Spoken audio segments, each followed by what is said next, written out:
আমি বাংলাদেশ বিপ্লবী workers party মনোনীত এই টাঙ্গাইল ৮ বাসাইল সখীপুর আসনের একজন প্রার্থী। আমার প্রার্থিতা রিটার্নিং অফিসারের নিকট বাতিল হয়েছিল এবং সেটা আপিল করা হয়েছে। 18 তারিখ আমার আপিল শুনানি এবং আমার আপিল নাম্বার 613। তো সেই আলোকে আমি অত্র আসনে আমার যে কর্মী সমর্থকদের নিয়ে ভোটারদের মাঝেও আমি গিয়েছি এবং ভোটারদের মধ্যে আমি আমার প্রচারণা চালাচ্ছি।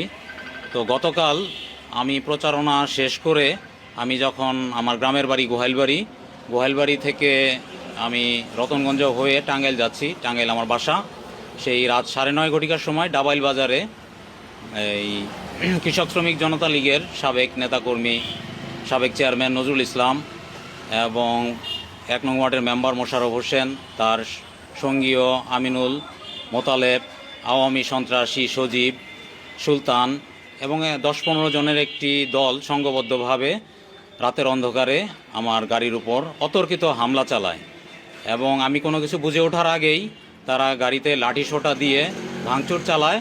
আমি অতি দ্রুত গাড়ির ড্রাইভারকে বলি, আমার সাথে আরও 3 জন কর্মী ছিল, আমার ড্রাইভারকে বলি দ্রুত এখান থেকে চলে যাও, সামনাসামনি। আমরা সামনের দিকে অগ্রসর হই, তারা পিছু পিছু আমার গাড়ির দিকে আসতে থাকে। গাড়ি অতি দ্রুত চলে যাওয়াতে আমার আর তারা ধরতে পারে না। কিন্তু এই যে নির্বাচনী মাঠে আজকে আমি একজন প্রার্থী, তারা যে রাজনৈতিক দুর্বৃত্তায়নের সংস্কৃতি চালু করেছে সেটা খুবই অশুভ সংকেত এবং সামনের যে নির্বাচন সেই নির্বাচনটাকে বাধাগ্রস্ত করবে।